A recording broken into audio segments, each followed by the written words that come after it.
વિક્રમ સંવત 2082 કારતક વદ 5 તારીખ 9/11/2025 રવિવાર.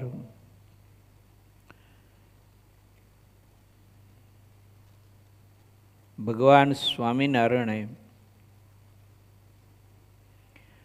લોયાના પહેલા વચનામૃતના આધારે ભગવત સ્વરૂપની પ્રાપ્તિના માર્ગે આવતા અવરોધો અને વિપરીત પરિબળો પરમાત્માએ સર્વાંગી રીતે સર્વશ્રેષ્ઠ ઉત્તમમાં ઉત્તમ યોગ આપવા છતાંય પણ આત્યંતિક કલ્યાણથી વંચિત રાખનારા સ્વભાવો, આદતો, વાસના એનું મહારાજે આપણને રૂપ બતાવ્યું છે. આ ધરતીમાં, આ દુનિયામાં, આ બ્રહ્માંડમાં ભગવાનની ભક્તિમાં અવરોધ કરે અને પરમાત્માને પામી જવા માટે વિઘ્ન કરે એવું કોઈ આ ધરતીમાં નથી આપણા સ્વભાવ અને રહેલી વાસના સિવાય. પછી કદાચ આપણે કોઈના ઉપર દોષારોપણ કરતા હોઈએ તો એ આપણી પોતાની પ્રાઇવેટ ગેરસમજણ છે. પરમાત્માને પામી જવા અને પ્રભુને ભજવા, મહારાજમાં પ્રીતિ કરવી, હેત કરવું, પ્રભુનું સ્મરણ કરવું અખંડ, એમાં આ લોક સંબંધીઓ બીજા ત્રીજા કોઈ અવરોધ કરતા નથી.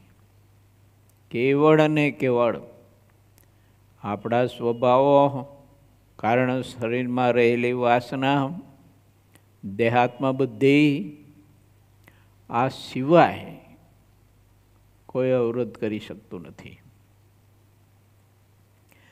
ભગવાન સ્વામિનારાયણે આપણે બહુ જ અદ્ભુત સદવિચારો આપ્યા છે કે તમે શા માટે મારા સ્વરૂપ સિવાય બીજું જાણવા માટેના પ્રયત્ન કરો છો? તમારે કઈ જરૂર છે? મહારાજ એમ કહે છે, બિન જરૂરી જીવ ઘણો બધો પ્રયત્ન કરે છે જાણવા માટે, યાદ રાખવા માટે, અને જે જાણવાનું છે, માણવાનું છે, એના માટે યજકિંચી થોડો ઘણો પ્રયત્ન કદાચ કરતો હોય તો જરૂર નથી. જેને ભગવાન શ્રી હરિને પામી જવું છે, સતીદેહ મૂર્તિનું સુખ લેવું છે, એને બધા રસ્તા બંધ કરવા જોઈએ. મૌન રાખી અને પરમાત્માની ભક્તિ અખંડ કર્યા કરવી જોઈએ. જગતમાં શું ચાલી રહ્યું છે, શું થઈ રહ્યું છે, શું થશે, એની મારે તમારે કોઈ જરૂર નથી. હું શું કરી રહ્યો છું, મારે શું કરવાનું છે, એ વિચારવું જરૂરી છે આપણે. પણ બિનજરૂરી જીવ બહુ કરે છે. હું તો વારંવાર કહું છું કે એવું સાહિત્ય પણ ન વાંચો કે જે સાહિત્ય આપણી સમજણને કે ઉપાસનાને કે ભગવાન શ્રી હરિને વિશે પ્રીતિ હોય કે સંત નિષ્ઠા હોય, ગુરુ નિષ્ઠા હોય, ભક્તિ નિષ્ઠા હોય એને ડેમેજ કરે એવું કોઈ પણ પ્રકારનું સાહિત્ય પણ વાંચશો નહીં. એવા સાહિત્યમાં પ્રીતિ પણ મત કરો. જગતમાં શું ચાલી રહ્યું છે એને જાણવા માટે મારે તમારે સમય શા માટે બગાડવો જોઈએ? કઈ જરૂર છે? બોલો. એ જગત તો એમ જ ચાલવાનું છે. પરમાત્માએ જે નક્કી કર્યું છે ને અને વ્યવસ્થા ઠાકોરજીએ ગોઠવી છે ને એમ જ ચાલવાનું. હવે જીવ ખોટી પરોજણ માથે લઈને ફરતો હોય છે, ખોટો સમય બગાડે છે, જિંદગી બગાડે છે. એવું ન કરાય. ડાયા માણસોએ, ભગવાનના ભક્તો એવું ન કરાય. આ સૃષ્ટિમાં રહેલો માનવ સમાજ, સ્ત્રી હોય કે પુરુષો હોય, એ તો એના સ્વભાવ પ્રમાણે જીવન જીવવાના. તો એના સારા નરસા કર્મો, સારા નરસા કરેલા કર્મના પરિણામો બધું જાણીને એનું ચિંતન કરીને એ વિચારીને આપણો કિંમતી સમય ભગવાન શ્રીહરિની મૂર્તિનું ધ્યાન ભજન કરવાનો, ભગવાનમાં પ્રીતિ કરવા માટેનો શા માટે આપણે વ્યર્થ બગાડવો જોઈએ? આ તો એક મોટી ઘોર અજ્ઞાનતા કહેવાય આપણી, કે કોઈ જરૂર જ નથી, એ તો એમ જ ચાલવાનું જગત તો. માટે વિચારીએ, એવું સાહિત્ય વાંચીએ નહીં, વસાવીએ નહીં, એમાં પ્રીતિ ન કરીએ, બહાર જગતની ગ્રામ્ય વાર્તાઓ જાણવા માટે ખોટો સમય ન બગાડીએ. બાકી તો જેમનું તેમ જગત ચાલ્યું આવે છે, ચાલવાનું ચાલશે.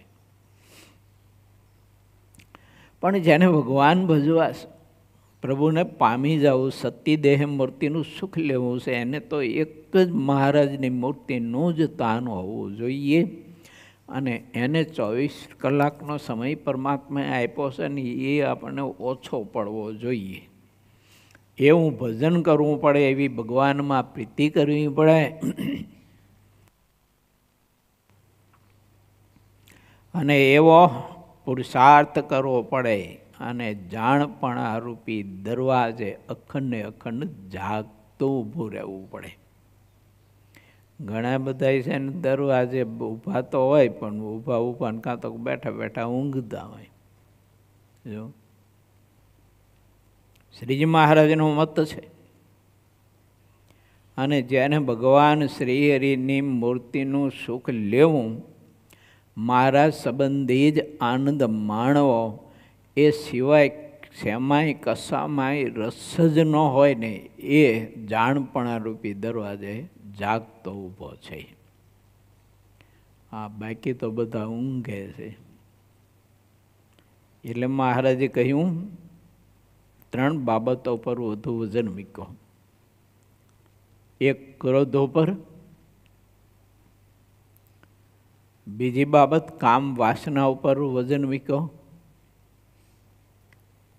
અને ત્રીજી બાબત મહારાજે બતાવી કે એકાંતમાં બેસીને તમારા ચિત્તનું તળિયું તપાસતા રહેજો, કહેતા નિજ દર્શન કરતા રહેજો. કે ભગવાનના સ્વરૂપમાં પ્રીતિ અધિક થઈ, ઘટી વૈધી, બીજા રાગ ઘટ્યા વૈધા. કાલે અમારી સંતોની બપોરની સભામાં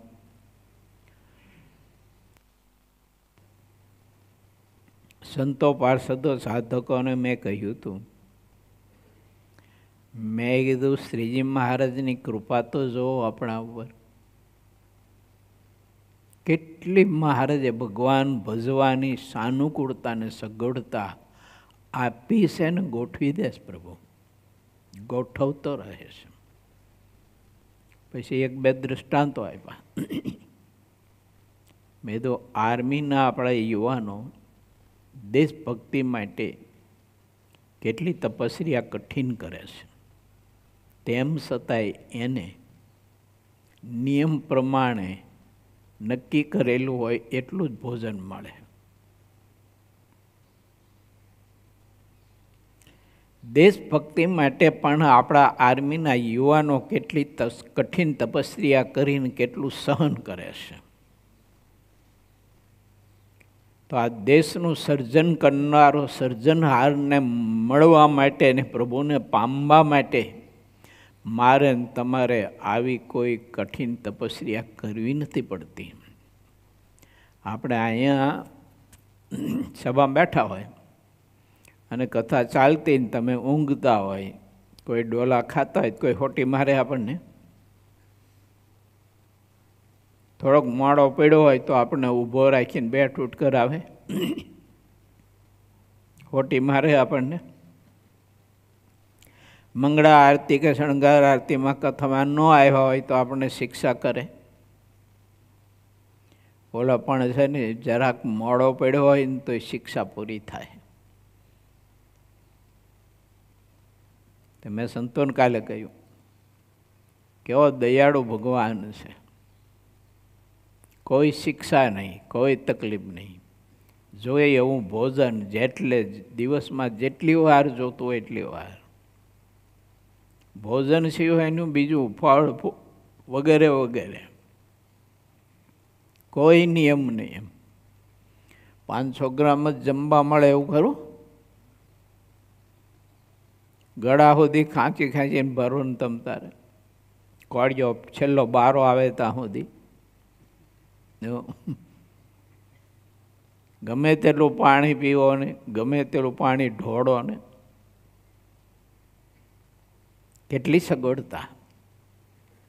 તોય જીવને મહારાજનું ભજન કરવા માટેનું, ધ્યાન કરવા માટેનું, સત્સંગ કરવા માટેનું, મહારાજમાં પ્રીતિ કરવા માટેનું ખબર નહીં હવે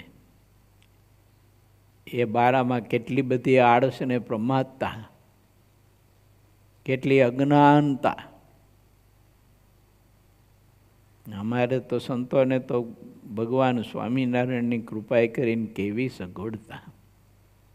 નહીં માગવા જવાનું, નહીં મહેનત કરવાની, નહીં કોઈ પુરુષાર્થ કરવાનો. જ્યારે જોઈએ ત્યારે ખાવા પીવાનું, ઓઢવા હરવા ફરવાનું વગેરે વગેરે બધું જ પ્રાપ્ત થાય. મહારાજ કેટલી મદદ કરે છે. મેં સંતોને કહ્યું, મેં તો આ સગવડતા જે મહારાજ આપણને આપે છે ને એ ભજન કરવામાં આપણને ઠાકોરજી મદદ કરે છે. કે એમ કરતાંય તું મારી મૂર્તિમાં પ્રીતિ કરતો હોય ને તો તને ખૂબ મદદ કરું, ખૂબ કરું. આપણા શરીરનું સ્વાસ્થ્ય પણ સારું રાખે. શરીરનું સ્વાસ્થ્ય જરાક બગડ્યું હોય તો એ ચિંતા મહારાજ બધી કરે. તે તમારા જેવા હરિભક્તોમાં વિચાર જગાડે, પ્રેરણા કરે. એને જે કંઈ ઔષધનું, ડૉક્ટર એ બીજું ત્રીજું જે કંઈ મેડિકલ જરૂર પડે તે બધી વ્યવસ્થા કરે. કેટલી મદદ મહારાજ અમને કરે છે, ભજન કરાવવા માટે કરે છે. પણ એટલી ઠાકોરજીની મદદ લઈને આવડો આવો ભજન કરે કે ન કરે ખબર નહીં. હવે કાંઈ ન કરવાનો બધા ટીખડો કરતો હોય છે. માટે વિચારવું જોઈએ અમારે ને તમારે બધાને, ગ્રસ્તને, સાધુને, બહેનોને, પુરુષોને. આ છોકરાઓ છે ને એને મહારાજે કેટલા બધા સર્વોત્તમ શ્રેષ્ઠ યોગ આપ્યા છે. માણસે સતયુગનો લાખો વર્ષ સુધી એક પલાઠે બેસીને તપસ્યા કરી અને માત્ર ઉદયના રાફડા જામી જાય એટલી કઠિન તપસ્યા કરે ને તો એ આ છોકરાને ભગવાને યોગ આપ્યો છે ને એવો યોગ એ લોકોને સ્વપ્નમાંય ન મળે, સ્વપ્નમાંય ન મળે. એવો યોગ ઠાકોરજી આને ભણવાના બાને આપ્યો છે. મહિમા સમજાય તો આ બધા છોકરાઓ રહ્યા ને એ સીધા જ અરચી માર્ગે કરીને ભગવાનના ધામમાં જાય જ્યારે આયુષ પૂરી થાય ને ત્યારે. એટલો બધો સર્વોત્તમ યોગ છે. પણ મહિમા સમજાય તો, મહારાજમાં એવી પ્રીતિ થાય તો, સંતમાં એવી પ્રીતિ થાય તો, એની ગુરુનિષ્ઠા અને ઇષ્ટનિષ્ઠા એવી પરિપક્વ હોય, પર્વત પ્રહાય, કે કોઈ એના સગા સંબંધીઓ કે એનો પરિવાર કે એનું જીવન કે એના વિચારો, એના ઇન્દ્રિયો અંતકરણ કે એનો સંગદોષ કે એની અવસ્થા કોઈ બદલાવી ન શકે. આ અવસરમાં આટલી નિષ્ઠા જો પરિપક્વ કરી દે તો કોટી કલ્પ સુધી સાધન કરવાથી જેનો પ્રાપ્તિ થાય એ આને સરળતાથી થઈ જાય ને એવો યોગ છે. મહિમા સમજાવવો જોઈએ આપણને બધાને. દેવું માટે વિચારવું, ઇતર વિષયો મેળવવા માટે, જાણવા માટે આપણે શા માટે આપણો કિંમતી સમય બગાડવો જોઈએ? આપણે એક એક પળ બહુ અતિ કિંમતી છે. ભજન પ્રકાશ સ્વામી ઘણી વખત ગાય, તારી એક એક પળ જાય લાખની તું તો માળા જપી લે ઘનશ્યામની. કિંમતી છે સમય. તે આ સમયે આપણે મોબાઈલોમાં બીજામાં ત્રીજામાં બધા ટીખળ જોવા માટે થઈ, અને ટીખળમાં સમય જિંદગી આપણી અલા સોના કરતાંય પણ કિંમતી છે આપણો સમય. સુવર્ણની એટલી કિંમત ન હોય એટલી કિંમત તો આપણા સમયની છે. જો હા, એની પાસે સોનાની કિંમત કંઈ ન ગણાય આપણા સમય પાસે. હા, એટલી કિંમત છે આ સમયની. તો ઠાકોરજીએ કેટલો બધો શ્રેષ્ઠ યોગ આપ્યો. મેન તમે હું તપસ્યા કરીશ આપણે કાંઈ? હલો હલો, હરિભક્તો તોરી કરતા હોય મહેનત, તે આપણે શું તપસ્યા કરી? તો શ્રીજી મહારાજે કેવું સર્વશ્રેષ્ઠ આપણને આ સંત મંડળ આપ્યું, બ્રહ્માનંદ સ્વામીની પરંપરા આપી. જો અને એ આપણી ગુરુ પરંપરાના પરમહંસોની સ્થિતિ જુઓ, એને ભગવાનમાં પ્રીતિ હેત જુઓ, એની સાધુતા દેખો, એનો પ્રકાશ તમે જુઓ. એની સાથે આપણું નામ છે ને ઠાકોરજીએ જોડી દીધું. નહીતર આ લોકના હળેલ હગાવાલાની સાથે આપણું નામ જોડાયેલું હોય. ઓલો વાસનાથી નકરો ખદબદતો હોય ને ભર્યો હોય વાસનાથી. આ મને એક છોકરો કહેતો હતો, મહિના પહેલાં મળ્યો હતો, મને કે ગુરુજી હું વાત કરવી. મેં શું છે? મને કે મારો બાપ એટલો કામી છે, એટલો કામી છે, તો હૈદ બારો કામી છે કે હવે મારી યુવાન અવસ્થા થઈ, સુધરતો નથી. મારી માં કંટાળી ગઈ છે, બીજી સ્ત્રીઓની સાથે ન કરવાના બધા લફરા, અને આમાં આખું ઘર જાણીએ, આડોશી પાડોશી જાણે, તો એ મારો બાપ હજી સુધરતો નથી. બોલો, હકીકત હા, ખોટું નથી. હા, તો હજી થોડીક જ વાત કરું છું, એને મને કીધેલી. એ તો બધી તો મારે જાહેર મેં ક્યાં કહેવી. આવા હળેલની સાથે આપણું નામ જોડાયેલું હોય બાપ તરીકે, નકરો વાસનાનો કીડો હોય, ગંધાતો હોય, હળેલ મરેલ કૂતરા જેવો ગંધાતો હોય, એની સાથે નામ જોડાયેલું હોય. એના બદલે ભગવાન સહજાનંદ સ્વામીએ આપણી પાછળ નામ પોતાનું જોડી દીધું. અને કોના સાધુ? સ્વામિનારાયણના. એમ શું કે કોના સાધુ? સ્વામિનારાયણના સાધુ. એમ બોલો, કોની પરંપરાના? તો કે બ્રહ્માનંદ સ્વામીની પરંપરાના. કેટલું શ્રેષ્ઠ છે! ભગવાનની કૃપા તો જુઓ. નહીતર આવા હળેલ પરિવારમાં રહેતા હોય તો આપણે, કે જે પરિવારનો કોઈ સારો સંસ્કાર ન હોય. આજની માતાઓને આપણે વંદન કરાય, બાકી તો બીજું તો ન કહેવાય કંઈ.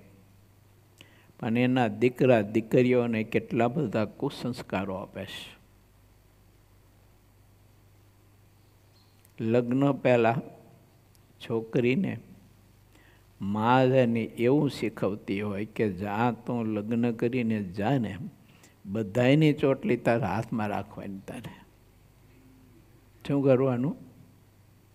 બધાયની ચોટલી હાથમાં રાખવાની. એમ તને પૂછીને બધા કરે. એમ તારી જ જો હુકમી ચાલવી જોઈએ કે પરિવારમાં, તારે કોઈનું સાંભળવાનું જ નહીં. તમ તારું હું બેઠી છું, તને હાવત ધરાય એવી.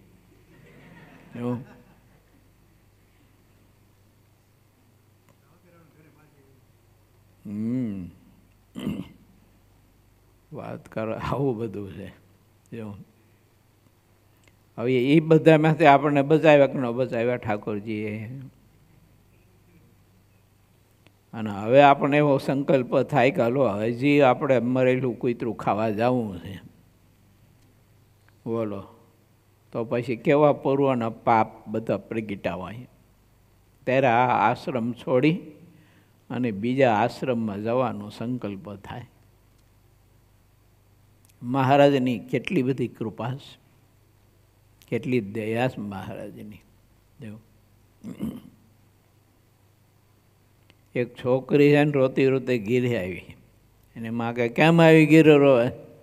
અરે કે રોવાનું કે તમારા જમે હાથ ઉપાડી લીધો ને મને માર્યા 2-3 તમાચા કે આયલ કે એના મનમાં સમજે શું કે જમાયું હોય તો કે એના બાપનો આપણે શું કે આવી હડપડ હડપડ કરતી કરતી કેમ મારી છોકરી ઉપર હાથ ઉપાડ્યો?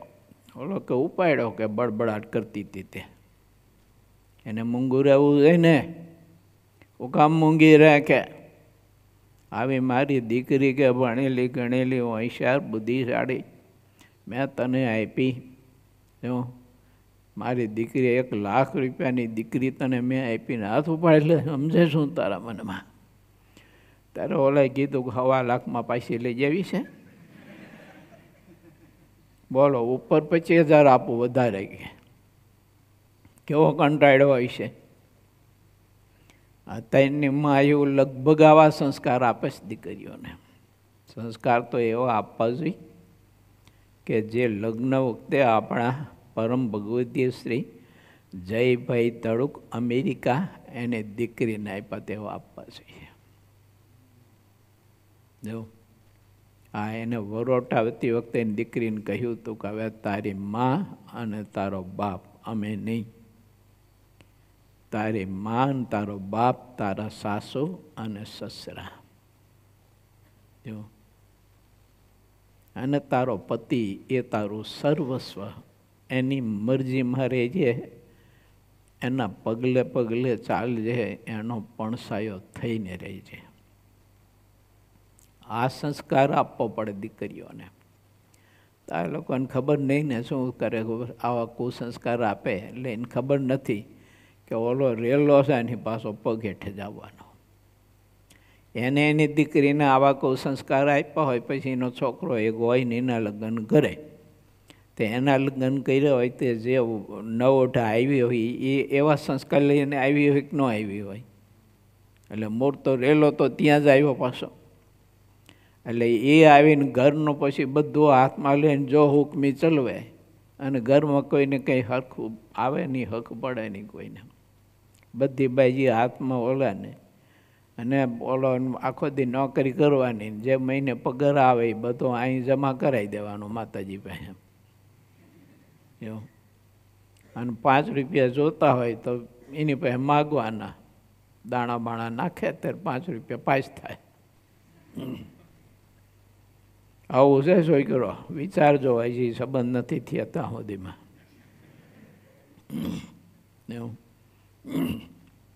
વાત છે ભગવાન સ્વામિનારાયણની કૃપાની કે આપણા ઉપર મહારાજની આટલી બધી સર્વોત્તમ સર્વશ્રેષ્ઠ કૃપા છે. માટે ભગવાનમાં પ્રીતિ કરો અને હરિનું સ્મરણ કરો, હાલતા ચાલતા ખાતા પીતા. બીજું બધું જ મૂકો. ઘણા બધા નવડા હોય તો હું એક જગ્યાએ રહેતો તો મેં જોયેલું, બોલો પેપરવાળો પેપર દેવા માટે આવે ને એમાં તો આખી દુનિયાનો કચરો ભર્યો હોય, બીજું શું હોય એમાં. તે પેપરવાળો થોડોક મોડો આવ્યો હોય ને તો ઓફિસની બાજુમાં ઓટો હતો ત્યાં બેસી રહે અને એટલી પ્રતીક્ષા કરે, દરવાજા સામું જ આમ જોઈ રહ્યો, દરવાજા સામું છે. ઘડી ન આવે ઘડીક ઊભો થાય ને દરવાજે જાય ને દરવાજો ખોલીને પાછો આમ જોવે બજારમાં, વરી પાછો આવે ને વરી પાછો ઓટા ઉપર બેસે ને વરી પાછો જાય ને દરવાજો ખોલે ને આવ્યો નહીં, આવ્યો નહીં.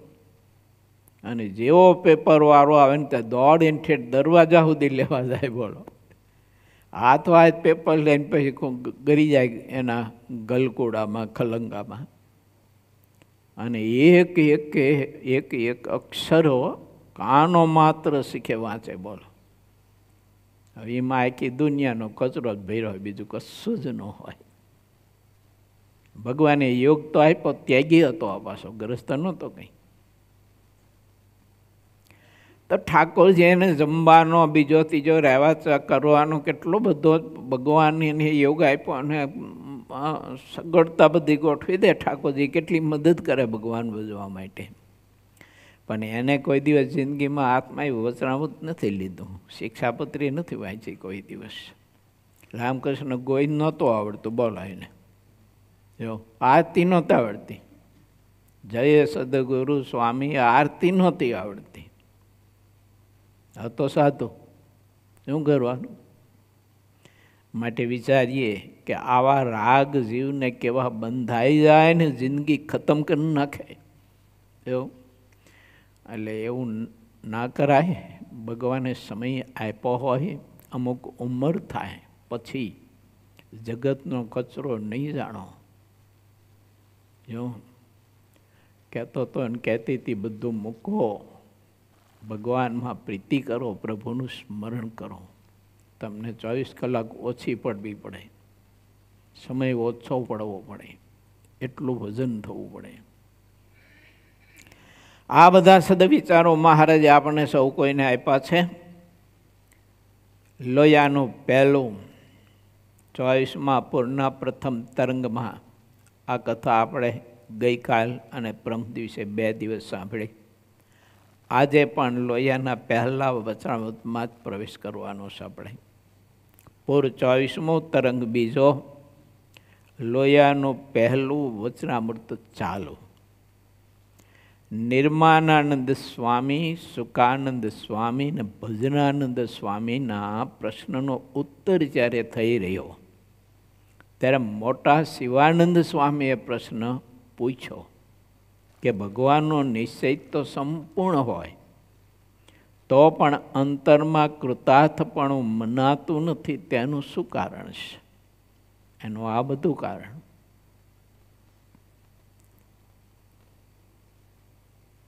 ભગવાનનો નિશ્ચય પરિપૂર્ણ આપણે કરી નથી શક્યા, યથાર્થ નથી કરી શક્યા. એ કારણ છે. અપૂર્ણપણું રહે છે, નહીંતર અંદર ઓડકાર આવે. કેમ? તો હું તો અક્ષરધામમાં જ બેઠો છું, મહારાજને પામી જ ગયો છું. મહારાજ અખંડ મારા સામીપ્યમાં જ છે, હું મહારાજના સામીપ્યમાં જ છું. મરીને ધામમાં જઉં, દેહ પડે પછી ઠાકોરજી તેડવા આવશે અને પછી અક્ષરધામમાં જઈશું. આવો સ્વપ્નમાંય સંકલ્પ ન થાય ને નિશ્ચય યથાર્થ જો હોય તો.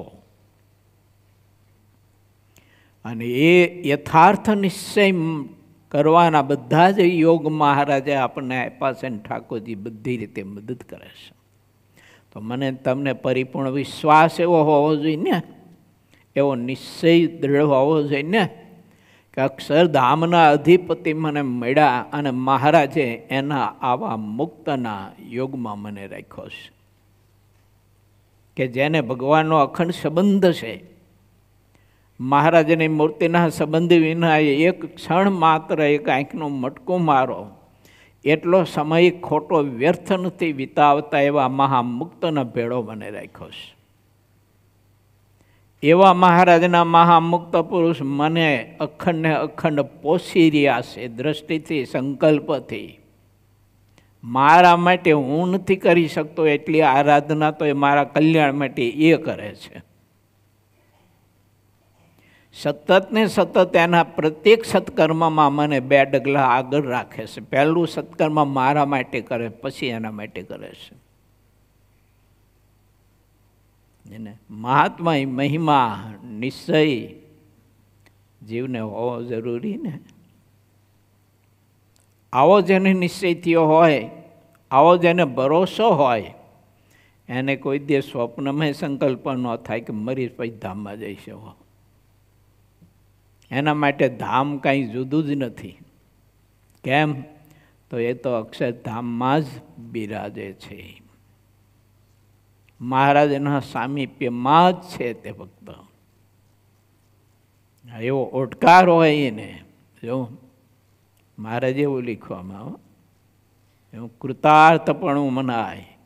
કોઈ દી સ્વપ્નમાં સંકલ્પ ન થાય એવું કૃતાર્થપણું મનાય કે મારું કલ્યાણ થઈ શકે નહીં થાય, અથવા તો દેહ પડે પછી મહારાજ તેડવા આવશે, પછી હું ધામમાં જઈશ, તો પછી કૃતાર્થપણું નથી મનાણું. વિશ્વાસ, ભરોસો, નિશ્ચય, આશ્રય, મહાત્મય, પરિપક્વ, દૃઢ હોવું જરૂરી. બોલો, ધનિક ભગત શું કીધું તું રાત્રે? મેં સત્સંગ કરાવતો તેના, ત્યારે મેં એને કહ્યું હતું, મેં તો શ્રીજી મહારાજે આપણને એવો યોગ આપ્યો ને એવા સાધુ આપ્યા છે, એવો ભગવાન ભજવાનો બધો યોગ આપ્યો, શ્રેષ્ઠ સગવડતા ઠાકોરજી બધી આપી છે. હવે તો ભજન કરવાની, મહેનત કરવાની, થારી પીસાઈ ગયેલી છે, પણ જમવું તો પડે આપણે ને. રસોઈ કરનારા રસોઈ કરીને પીરસનારા પીરશે, પણ જમવું તો પડે ને. એટલે મેં એને કહ્યું, મેં તું ક્રિયામાં ભગવાન ભજવાનો અભ્યાસ કરજે કીધું. આપણી પ્રત્યેક ક્રિયા મહારાજના સ્મરણ સિવાયની હોવી ના જોઈએ. સતત ભગવાન શ્રી હરિનું સ્મરણ કરતે રહો, જપ કરતે રહો, તો એ ક્રિયા તો બધી થવાની જ છે. પણ ભગવાનમાં પ્રીતિ હોય, આવી નિષ્ઠા હોય, સમજણ હોય તો થઈ શકે. બહુ અદ્ભુત વાત કરે છે મહારાજ.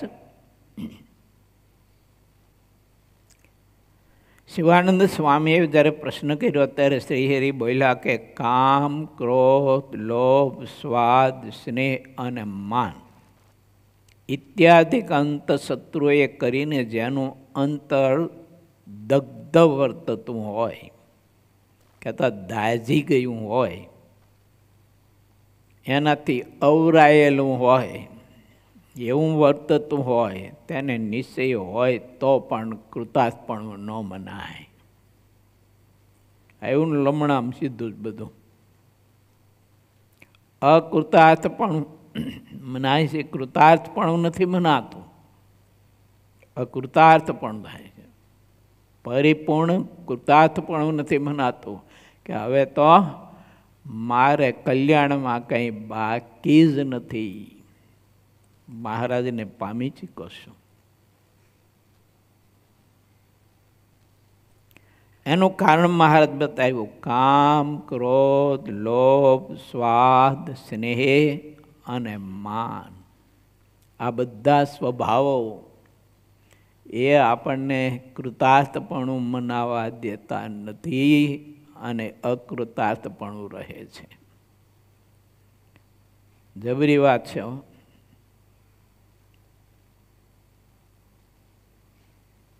મહારાજે ચોક્કસ વાત કરી પછી, તેનું એ જ કારણ છે, તેમાં કાંઈ ફરક નથી. માટે વિચારું, ભગવાન પ્રધાન કે સંત પ્રધાન એ વિચારવાનું, દેહ પ્રધાન કે પંચ વિષય પ્રધાન એ વિચારવાનું,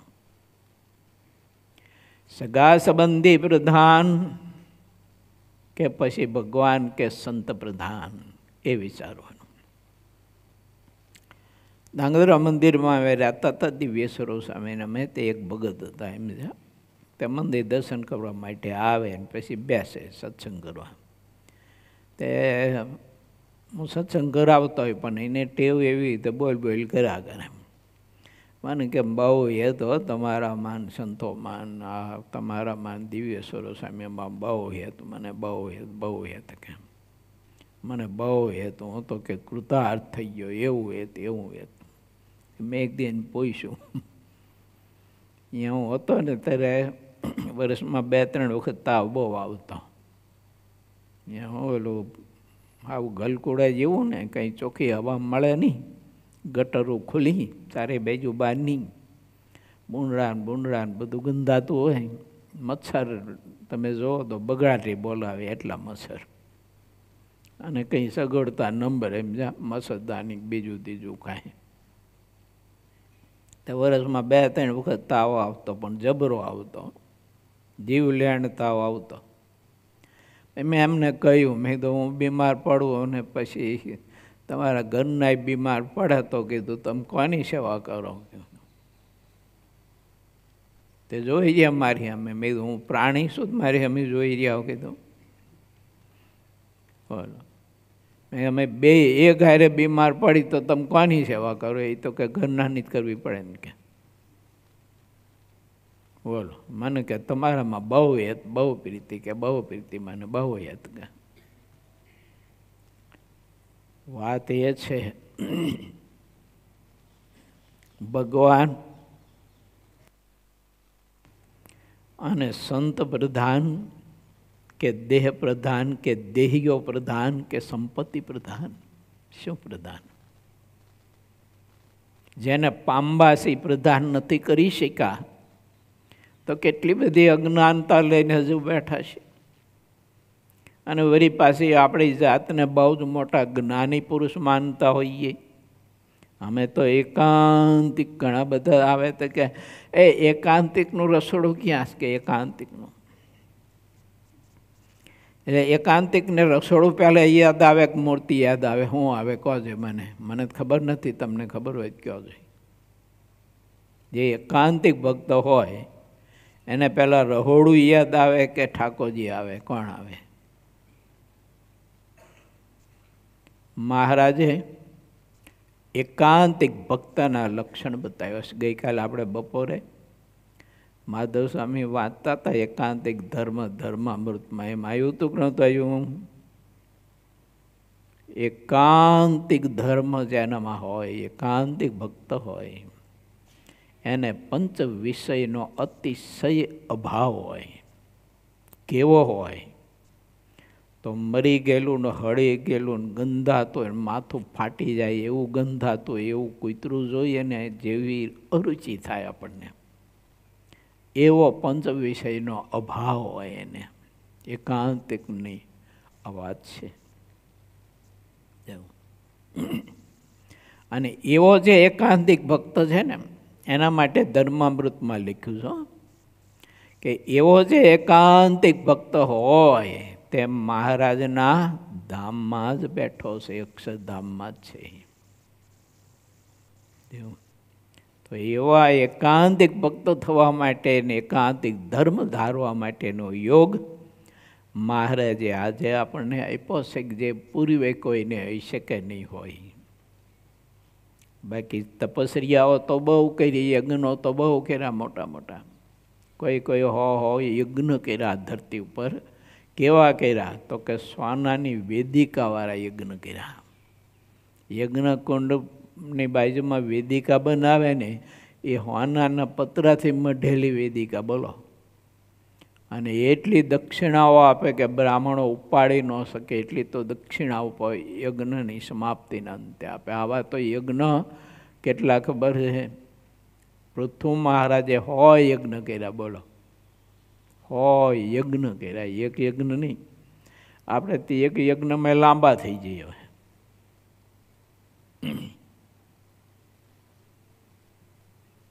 હું પ્રાપ્તિની વાત કરું છું, એનું મૂલ્ય સમજાવું છું. આપણને જે પ્રાપ્તિ થઈ છે ને એનું મૂલ્ય સમજાવું છું કે ઠાકોરજીની કૃપા તો જુઓ કેવી પ્રાપ્તિ છે. અક્ષરાધિપતિ પુરુષોત્તમ નારાયણ મને ને તમને સામે ચાલીને આવીને મળ્યા.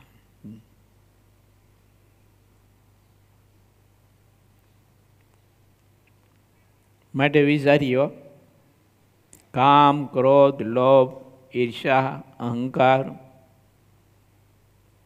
માન, મહારાજ કે આ બધા દોષ હોય ને એટલે એને અપૂર્ણપણું રહે, પરિપૂર્ણતા ન મનાય. હવે એ બતાવ્યા દોષ, તો એ દોષને જીતવાના ઉપાય મહારાજ બતાવે છે કે એ દોષને તમારે જીતવા હોય તો લ્યો મહારાજ કે તમને રસ્તો બતાવું કે આવી રીતે જીતાય. આમ તો કામાદિક દોષને જીતવાના ઉપાયો ઋષિ લખે છે. પછી નિત્યાનંદ સ્વામીએ પ્રશ્ન પૂછ્યો, એ કામાદિક અંતશત્રુને ટાળવાનો શો ઉપાય છે મહારાજ? ત્યારે શ્રીજી મહારાજ એ મુનિના પ્રત્યે બોલ્યા, જે એ કામાદિક શત્રુઓને ટાળવાનો ઉપાય કહીએ તે સાંભળો. કામાદિક શત્રુ તો ત્યારે ટળે જ્યારે એ કામાદિક શત્રુઓના ઉપર અતિશય નિર્દય થઈને તેને દંડ દેવા માટે રાત દિવસ તત્પર રહે. કેવો તત્પર રહે? તો કે જેમ ધર્મરાજા છે તે પાપી જીવને મારવાને અર્થે એને દંડ દેવા રાત દિવસ તૈયાર રહે છે, તેમ ઇન્દ્રિયો કુમાર્ગે ચાલે તો ઇન્દ્રિયોને દંડ દે વિચારે કરીને. દેહ દમન અને વિચાર બે જોઈએ. જો દેહ દમન અને વિચાર બે ન હોય તો મહારાજે બતાવ્યું મધ્યના ચોથામાં કે ફાટેલ લંગોટ અને તૂટેલ તુંબડીમાંથી મનને ઉખેડવું મહા મુશ્કેલ છે. કારણ કે શત્રુને દંડ દેવા માટે કોઈ તત્પરતા નથી એની. એટલે મન ઉખડવાનું નહીં વિષયોમાંથી. વિષયોમાંથી મન આપણું તૂટવાનું નહીં. ગમે છે એને વિષયો. એટલે વિચાર અને દેહ દમન. નકરો વિચારે શું કરવાનું, નકરો દેહ દમન શું કરે? માટે વિષયનો આ રીતે સમજણપૂર્વક ત્યાગ કરે ભગવાનનો ભક્ત. બહુ કામ વાસના નડતી હોય, પજવતી હોય તો એને બહુ સાવધાન રહેવું જોઈએ. અને કામવાસના ઉત્તેજિત થાય એવા કોઈ પણ કારણો હોય એનાથી દૂર રહેવું જોઈએ. તો હવે મેં કહ્યું તેમ આવશે બધું જ.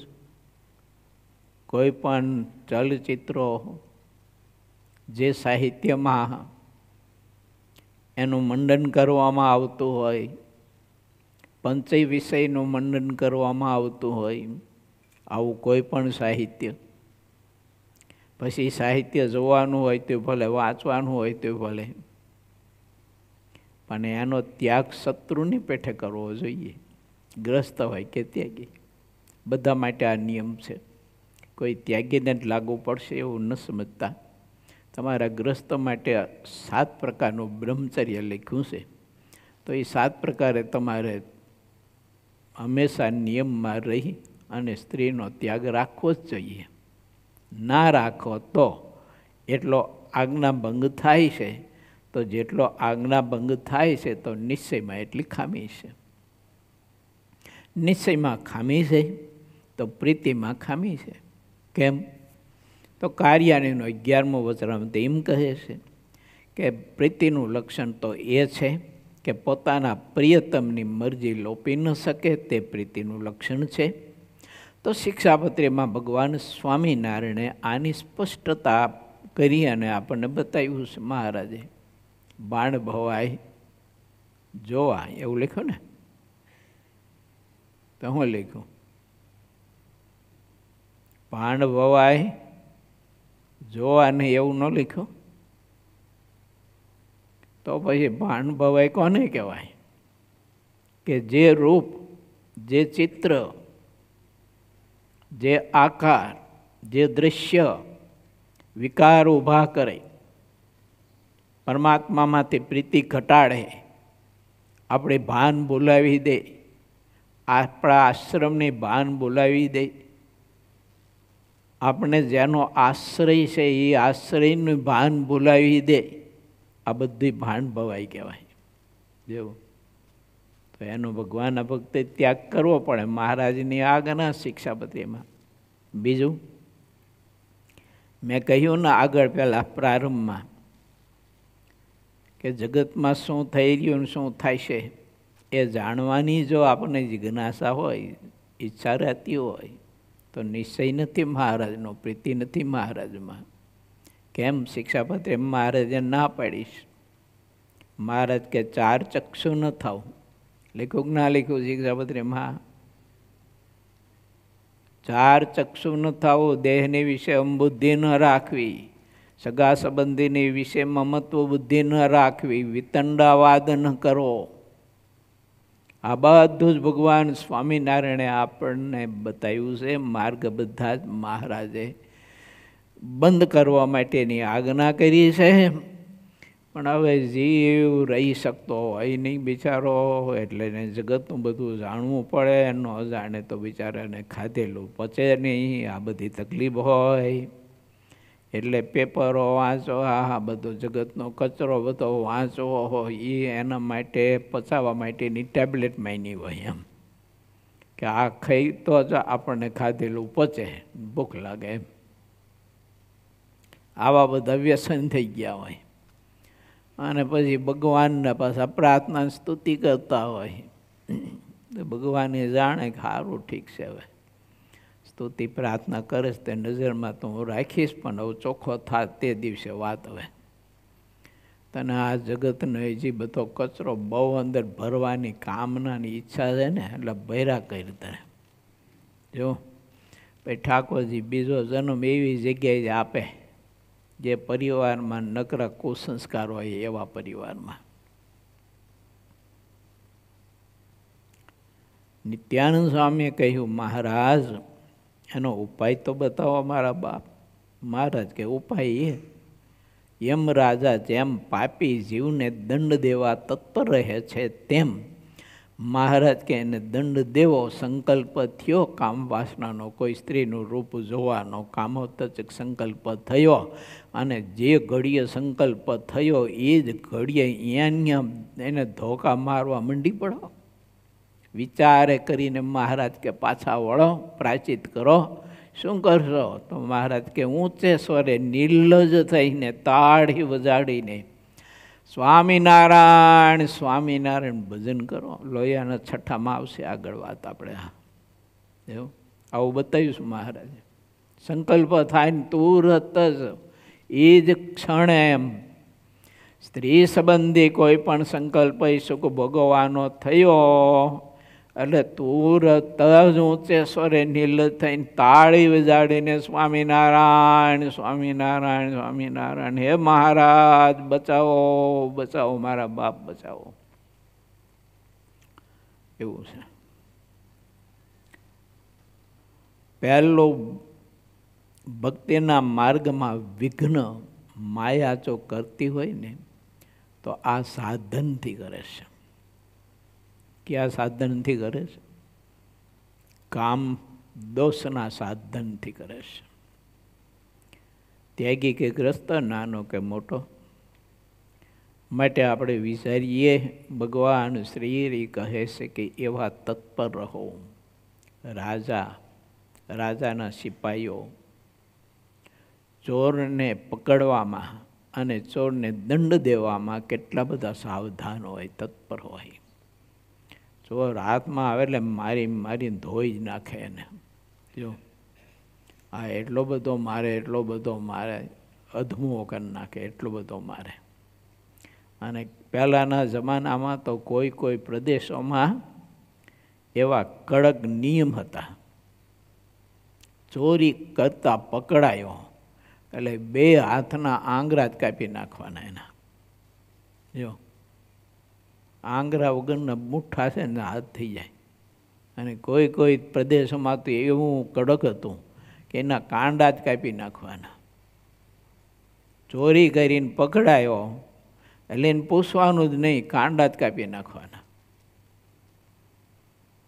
આવા તત્પર રહેતા જ. બોલો એમ આપણે આ બધા અંતઃશત્રુ તરફ એટલા તત્પર રહીએ તો ગમે તેવો દોષ હોય ને તો મહારાજ કે ટળી જાય. ન ટળે એવું તો બને જ નહીં, કોઈ દિવસ ન બને. નથી ટળતો તો એવો તત્પર નથી રહેતો જીવ.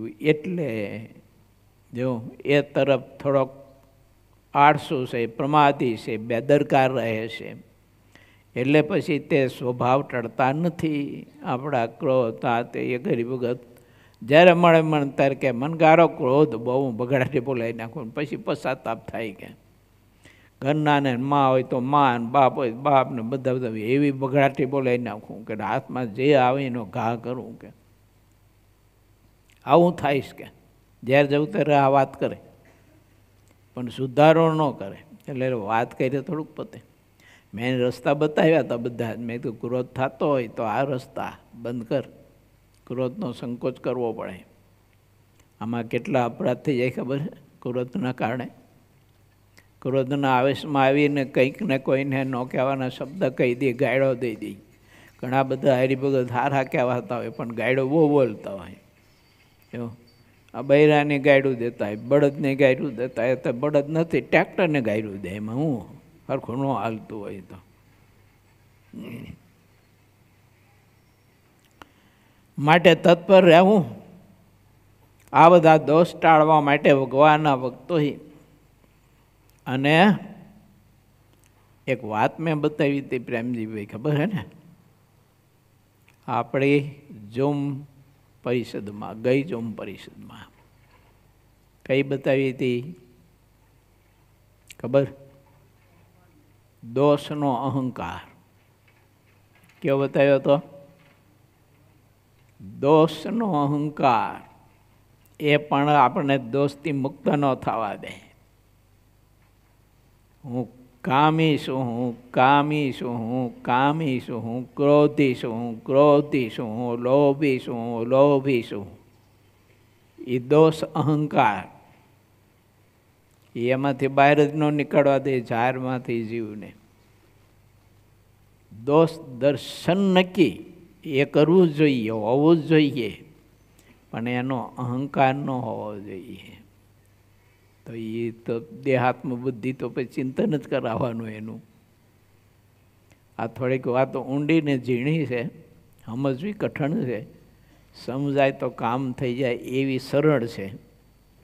માટે વિચારો. જો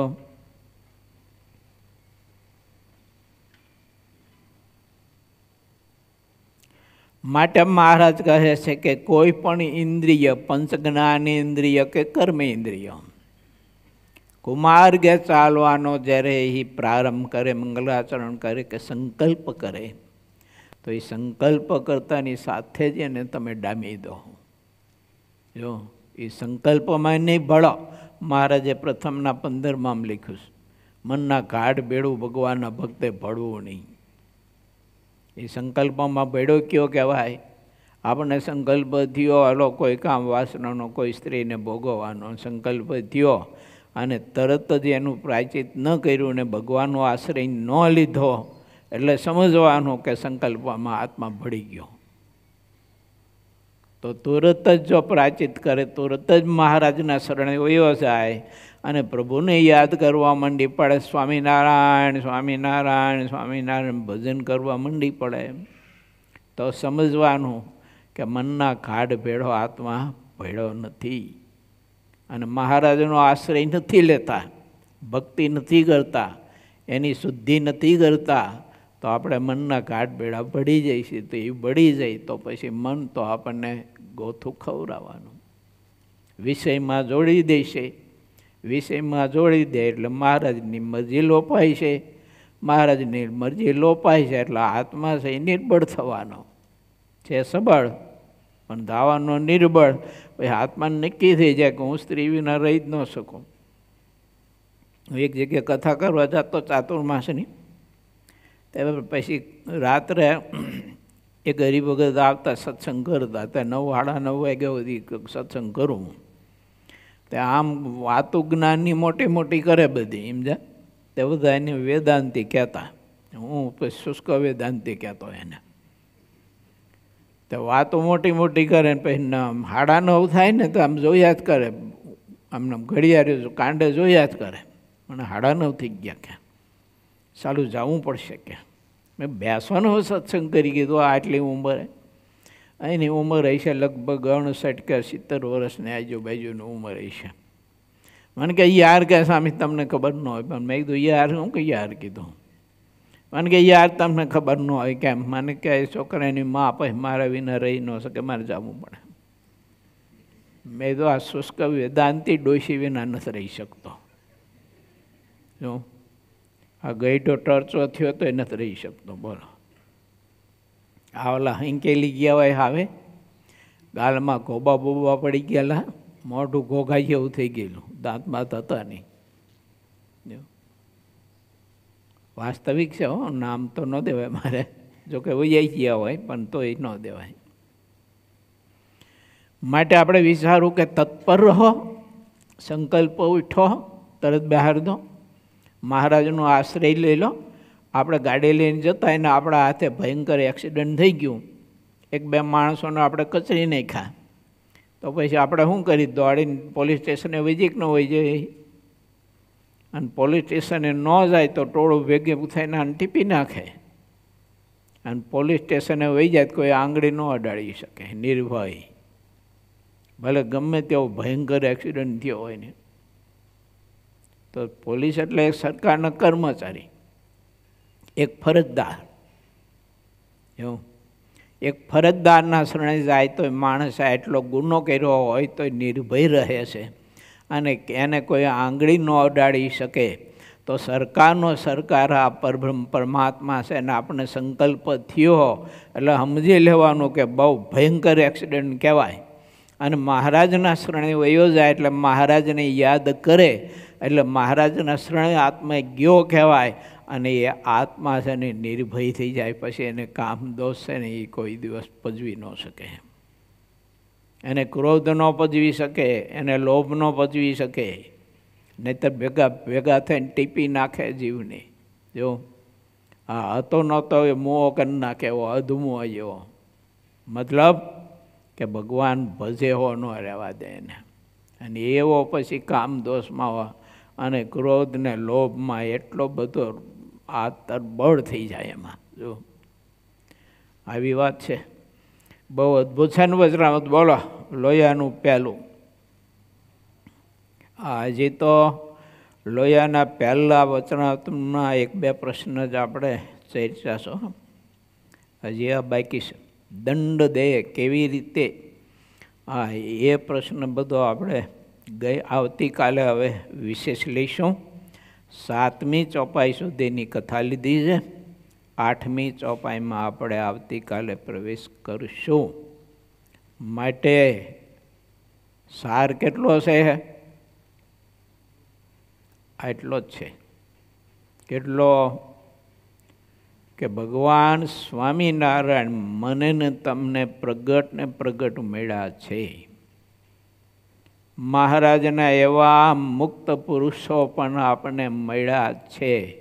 મળશે એમ વાત નથી, મળ્યા હતા એમ વાત નથી, એલા મળ્યા છે.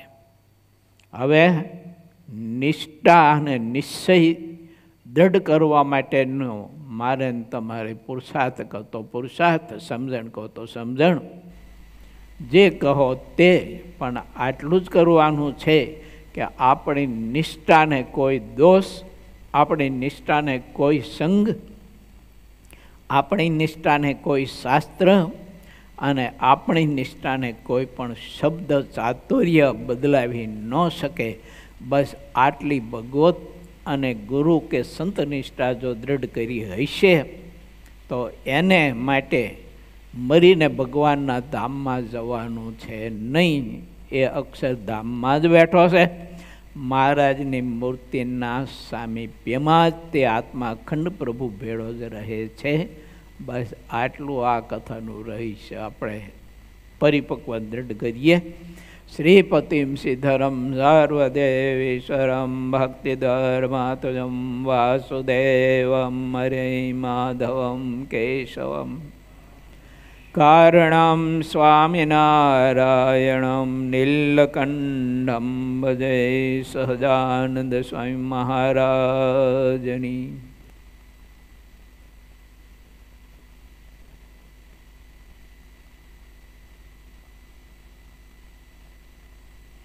હાલો વાલા ભક્તજનો, શ્રી સ્વામિનારાયણ સંસ્કારધામ ધ્રાંગધ્રા ગુરુકુલના 25 વર્ષ પૂર્ણ થતા જન્મંગલ મહોત્સવના ઉપલક્ષમાં આપણે અનેકવિધ જે કાર્યક્રમો થયા, અને હવે આ જન્મંગલ મહોત્સવનું આમંત્રણ આપવા માટે આમંત્રણ રથ ગામડે ગામડે ફરશે. તો જેની શુભ શરૂઆત આજે બપોરે અહીંયા સંસ્કારધામ ગુરુકુલ ધ્રાંગધ્રાથી થશે. જસાપર, બ્રજપર, ધોળી અને ભેચડા આ 4 ગામમાં આજે આ આમંત્રણ રથ ફરશે, ત્યાં આમંત્રણ માટે જશે. તો વાલા ભક્તજનો, આવી રીતે પ્રતિદિન અલગ અલગ ગામોમાં આમંત્રણ રથ નીકળશે. જે ભક્તજનોની સેવા આવી છે એની યાદી જાદવજીભાઈના પરિવારમાં ગોવિંદભાઈ અને કાનભા એમના તરફથી સંસ્કારધામથી મૂળીધામ પદયાત્રા નિમિત્તે 51,000 રૂપિયાની સેવા આવે છે. પ્રકાશભાઈ ફૂલતરિયા ચાતુર્માસ પૂર્ણ થતાં રસોઈ છે. નાનજીભાઈ ભૂદરભાઈ પટેલ મોટા અંકેવાડિયા અનામત થાળ. કેશવલાલ પટેલ સુરેન્દ્રનગર અનામત થાળ. રાહુલભાઈ દિનેશભાઈ પટેલ અમદાવાદ 9,000 રૂપિયા. ધ્રુવ પ્રકાશભાઈ વરમોરા રણમલપુર જન્મદિવસ નિમિત્તે ઠાકોરજીના થાળ સંતોની રસોઈ. તો આ બધાએ ભક્તોની સેવા મહારાજના ચરણોમાં સમર્પિત કરી વિશેષ ને વિશેષ સેવા, સત્સંગ, ભજન, ભક્તિનું બળ પ્રાપ્ત થાય એવી મહારાજ અને ગુરુજીના ચરણોમાં પ્રાર્થના સાથે સૌ ભક્તોને ભાવથી જય સ્વામિનારાયણ.